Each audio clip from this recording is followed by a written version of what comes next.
Zao lay mpamakitrano raha nilazako dia toy ny angano. Rehefa nandeha teny an-tsena toy ny mpivarotena hoe moty aiva ianao. Dia toy lay vehivavy janga ilay satanako mijoro iampanga. Itoram-bato ireo mpanorandalana itorakaiva ianao. Ankehitriny anefa fantatro fianao no efa ty ahy taloha. Jesosy ianao ko tsy nanamelokay. Nafirazanioty efa vitako navelanao ny eloko. Jesosy ianao lay niadiko ampototry ny azo nijalinao mametrako ny fiainako.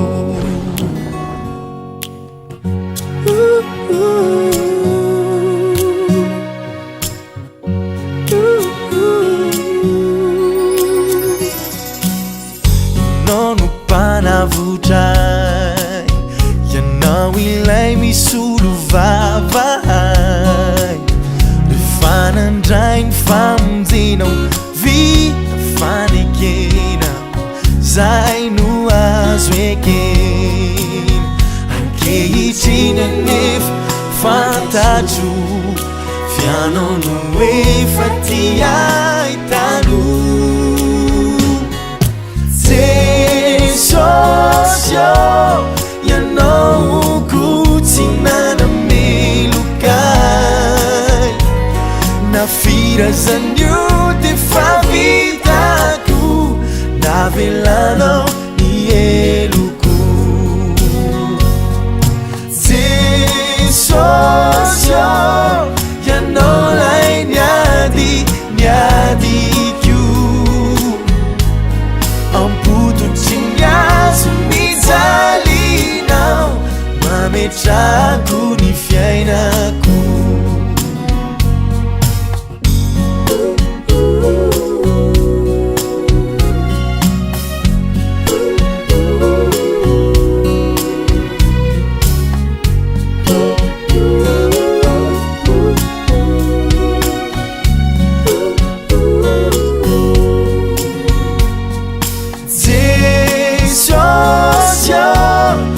Fifalina manantinan